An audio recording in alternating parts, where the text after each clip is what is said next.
She was on my porch holding flowers like she hadn't spent 3 years in prison for letting my daughter drown. Pink and white, wrapped in brown paper. Like a normal visit. Like a normal Sunday. Like my 2-year-old wasn't buried in Chattanooga Memorial because Constance Merritt decided the laundry was more important than watching a toddler next to a pond. I was feeding my son when I heard the knock. 9 months old, oatmeal on his chin, humming that little sound he makes when he's happy. I looked up through the kitchen window, and every muscle in my body turned to stone. I didn't scream. I just set the spoon down very carefully and stood completely still. My name is Sloan Merritt. I'm 32 years old. I'm a licensed speech pathologist in Chattanooga, Tennessee. And the woman on my porch is the reason I buried my daughter on a Wednesday morning 3 years ago. Before I go any further, if you're new here, please subscribe. It literally takes 2 seconds, and it means everything to me. Every story I tell on this channel costs me something, and your support is what keeps me going. Stay with me. Because what happened at that door was only the beginning. Constance had been released 4 days earlier. Joel, my husband, had been quietly tracking her sentence end date for months. The way you track a storm. Watching it get closer, knowing it's going to make landfall, just not knowing the exact moment. We hadn't told her about our son. We hadn't told anyone on Joel's side of the family. We kept this pregnancy quiet, like it was something we needed to protect. Because it was. Chattanooga isn't large. Constance had moved back to her same neighborhood 11 minutes from our house. Somewhere in those 4 days, she had seen us. Joel pushing the stroller on Fraser Avenue. Me beside him. Our son kicking his feet with no idea he was being watched by someone who had no right to know he existed. We didn't know that yet. Right then, I just knew she was on my porch, and Joel was upstairs, and I had seconds before she knocked again. I picked up my son and held him against my chest. Called for Joel in a voice so flat it didn't sound like mine. Just his name. Once. And from the speed he came down those stairs, I knew he already understood. He looked through the window, said nothing, then, "Don't open it." "The lights are on," I said. "She knows we're here." "I don't care." But she knocked again, and said his name through the door in that voice of hers. The one that sounds soft but underneath it expects to be answered. "Joel?" Just that. He opened the door. She looked older, fully gray now, face drawn like something had been slowly pulled out of her. Blue cardigan, flowers extended, already crying before Joel said one word. "I just wanted to see you," she said. "I've missed you so much. I just need my family." Joel said nothing. Her eyes moved past him, found me, dropped to the baby in my arms. And what crossed her face wasn't just surprise. It was recognition. Like she already knew, and was simply having it confirmed. "Oh," she said. "Is that?" "No," Joel said. "Joel, you need to leave." She reached into her cardigan pocket without hesitation, pulled out a folded piece of paper, and held it up with perfectly steady hands. "I spoke to someone. About grandmother rights. I have them, Joel. I am legally entitled to." Joel shut the door. I stood there holding my son. He had stopped humming. He was looking up at me with those wide, calm eyes, completely trusting, with no idea what had just happened 2 feet away from us. She came with a piece of paper, not an apology, not remorse, not grief. A document, a plan. The absolute certainty that she deserved access to a child whose sister she had allowed to die. That paper hadn't been pulled out in panic.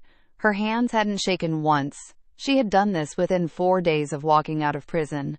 That wasn't impulse. That was a woman who had spent 3 years planning her first move. Joel was still at the door, back to me. When he finally turned around, his face looked exactly like it had in the courtroom 3 years ago. I said, "Joel, what was on that paper?" He didn't answer right away. That pause told me we were already inside something we hadn't seen coming. Joel said, "I don't know exactly. but it looked official. That was enough. Because there is a difference between a grieving woman showing up with flowers and a grieving woman showing up with legal paperwork. One you handle with a closed door, the other one follows you home. I put my son in his playpen, gave him his rings, and sat down at the kitchen table because my legs weren't going to hold me. Joel sat across from me. Neither of us spoke for almost a minute. Then I said, "She reached for that paper without even thinking. She knew exactly where it was." He said, "I know."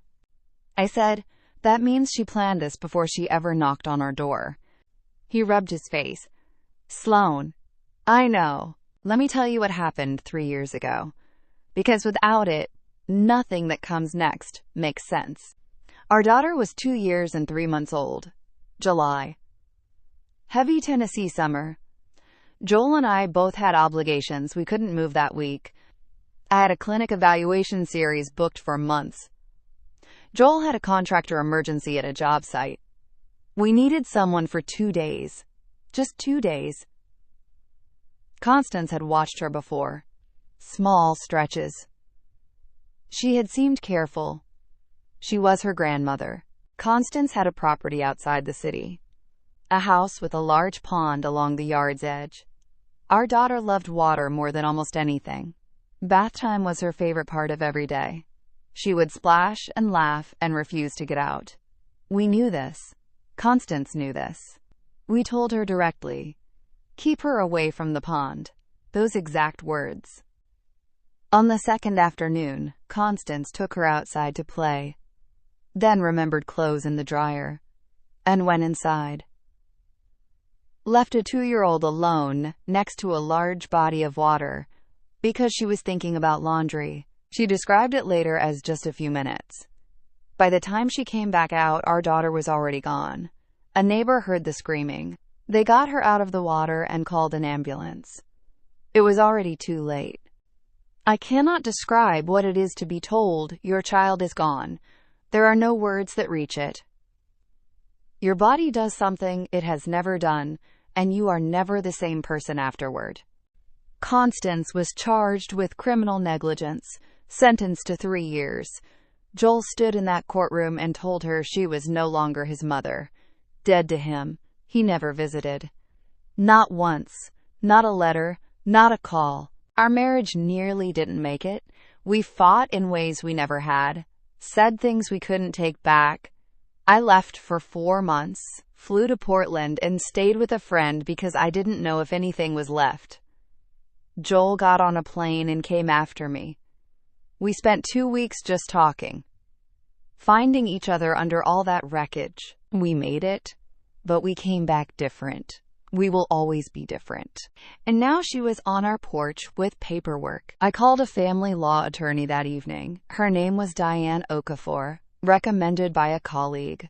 I explained everything in as few words as I could manage. Diane listened and then said, "Grandparent visitation rights in Tennessee are real, but not automatic. Criminal history is absolutely a factor." I said, "She was convicted. She served time." Diane said, "That matters significantly." I should have felt better. I didn't. Because Constance's hands hadn't shaken once when she held up that paper. She hadn't found someone on the internet. She had found someone who told her she had a case. That night after my son was asleep, I read every Tennessee grandparent visitation statute I could find. And buried in the legal language was a clause about grandparents who had previously established a significant relationship with a grandchild. Our daughter. They were going to use our daughter to argue that Constance already had a legal foothold in our family. They were going to use her death as an entry point. I texted Diane. I said, "I think I know her argument. Call me first thing tomorrow." Diane replied in 2 minutes. She said, "I was thinking the same thing. We need to talk." Diane called at 7:45. I had been awake since 5. She confirmed everything I had feared. Constance had retained a family law attorney, someone experienced, someone who knew exactly which angle to push. The argument was that Constance had an established grandparent relationship with our family through our daughter, that the death didn't erase it, that she had a right to our son. I said, "She caused the death. She was convicted. Diane said, "I know. And that is our strongest argument. But prepare yourself. This may become a court process." That same morning, Constance came back. No flowers. She stood at the end of the driveway, and when Joel opened the front door to leave for work, he stopped completely. They looked at each other from 30 feet apart. She said, "I don't want to fight. I just want to talk." Joel said, "Stop coming here." She said, "I have already lost one grandchild. You cannot ask me to lose another." I heard that from inside, and something in me went white. Not loud rage, the quiet kind that sits in your chest and doesn't move. She had just positioned herself as a fellow griever, as if she were on our side of that loss instead of the cause of it. Joel told her the next visit meant a police call. She left. For 2 weeks after that, nothing. No visits. No appearances. Diane sent a formal cease and desist, and for one brief, fragile moment, I let myself think it was over. Maybe the letter scared them off. Maybe her attorney had looked at that conviction and told her she couldn't win. I slept a little better. My son had just learned to pull himself up on the playpen edge, and he was so proud every single time. Joel and I started eating dinner together, without one of us going silent halfway through. Small, normal things. The kind of normal we had spent 3 years rebuilding. I should have known better. On a Thursday, I got an email from Diane. Constance had filed. The petition argued that denying access to our son was an undue disruption to an established grandparent bond, citing our daughter's existence, the time Constance had spent with her, specific visits and dates. That level of detail stopped me cold. Specific dates. Specific visits. That didn't come from memory. Someone had provided documentation. I called Diane. She said, "This isn't surprising given what her attorney mentioned last week." I said, "Last week? Her attorney contacted you last week?" A pause. Small. But I caught it. She said, "They reached out to discuss a possible negotiated arrangement. I told them no, and said we'd see them in court." I said, "You didn't tell me about that contact." Another pause. "I didn't want to alarm you when I thought the cease and desist might resolve it." I kept my voice even. "Diane, I need to know every contact. Every communication. Even the ones that seem minor." She apologized. I got off the phone and sat still for a long time. It was probably fine. She had handled it correctly. But that pause. That hesitation before she explained. It sat in my chest wrong. I thought about Constance at the end of the driveway. "I don't want to fight. I just want to talk." And then I thought about something Joel had mentioned 2 days earlier like it was nothing. He had run into his cousin Vance at the hardware store. Vance from Constance's side of the family. Friendly, asked about life, "Good to see you." Vance had not contacted Joel once in 3 years. Not during the trial. Not during sentencing. Not a single word. And now suddenly friendly at a hardware store 2 weeks after Constance walked out of prison. That was not a coincidence. I called Joel and asked him exactly what Vance had said. Casual, he told me. Asked how things were going. Asked about work. Maybe 5 minutes. I said, "Did he ask about the baby?" Silence. Then, "Yeah." Asked if it was true. "We had a new one." I said yes and kept it short. I said, "Joel, that is how she knew which street we walk on." I heard it land for him the same way it had landed for me. Vance hadn't necessarily been sent deliberately, but he had reported back. The baby. The stroller. Fraser Avenue. People fill silence with small details, without realizing what they're handing over. Constance hadn't spotted us by chance. She had been given a roadmap. I told Joel about the call from Diane, the contact from Constance's attorney that hadn't been mentioned right away. The pause. Joel said, "You think Diane is compromised?" I said, "I think I need to be careful about what I assume right now." That night, I contacted a second attorney. Someone completely outside Diane's network. Her name was Patricia Wells, and she came recommended through a bereaved parents support group I had been part of quietly for 2 years. She practiced in Nashville but agreed to review our case remotely. I sent her everything. The petition, the cease and desist, all of Diane's communications, the full timeline. Patricia called back within 24 hours. Direct and clear. She said, "Your position is strong. The conviction is significant. Tennessee courts put child safety first, and her record speaks directly to that." Then she said, "But look at this petition language. The specific dates and visits referenced. That level of detail means someone provided it, someone who was present during those years." I thought about Vance. And then I thought about someone I had been avoiding thinking about. Joel's Aunt Rhea, Constance's sister, a woman who had been at every birthday and holiday during our early marriage, who had held our daughter, who had quietly kept contact with Joel through the years. Birthday texts, occasional cards, never inflammatory, never obviously taking sides. I asked Patricia, if a family member provided documentation to Constance's attorney, is that legal? Patricia said, completely legal. And very strategic. I went through every text Rhea had ever sent Joel. The most recent one, 11 days after Constance's release, 3 days before the petition was filed, said, "Thinking of you. Hope your family is well. You are always my favorite, Joel. She loves you. You know, even now. She loves you. You know." That text had been sitting in Joel's phone for 2 weeks. Neither of us had thought anything of it. Now it was all I could think about. I showed Joel, watched his face as he read it. He set the phone down slowly, the way he does when he's holding something in. He said, "Rhea gave them the documentation." I said yes. He said, "And Vance gave her our location and routine."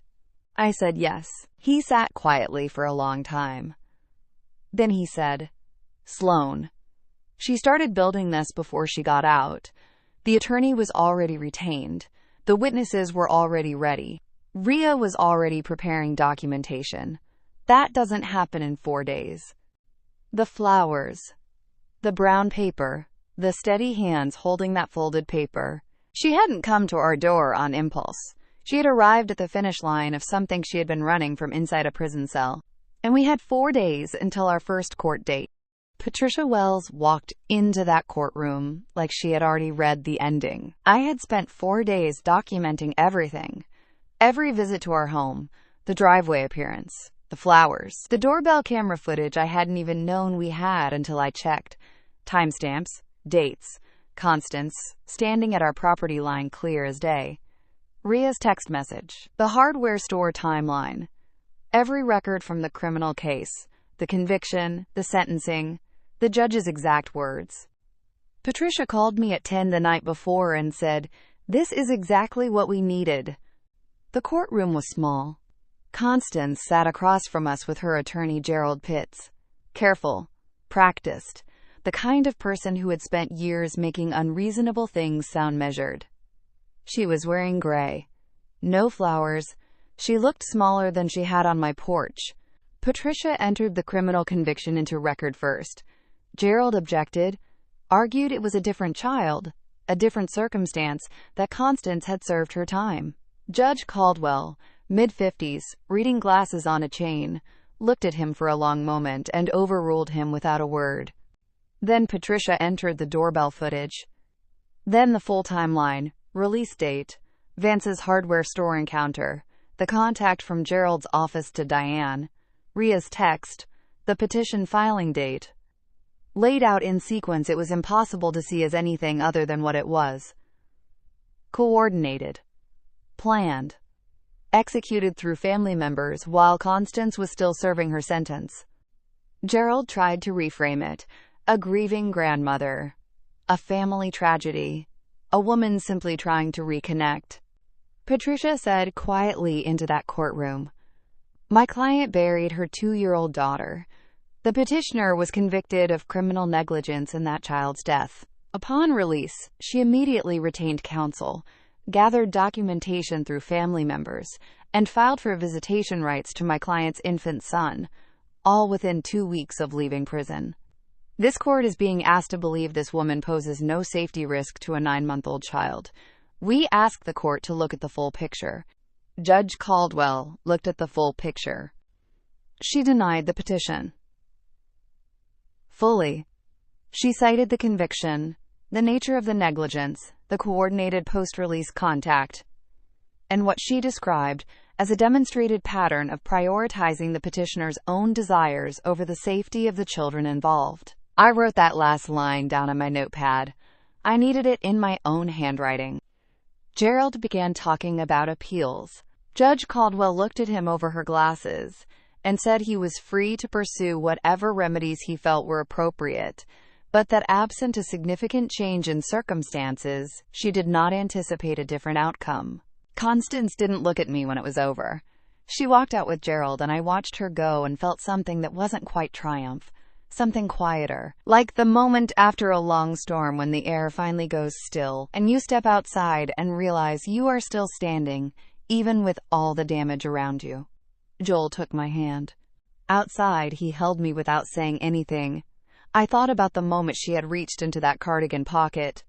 The steady hands. The folded paper. I had known from that second that we were already inside something.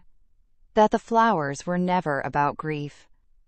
That she had come to our door at the end of a plan, not the beginning of a conversation. We had gotten ahead of it. Barely. But we had. That evening, I gave my son his bath.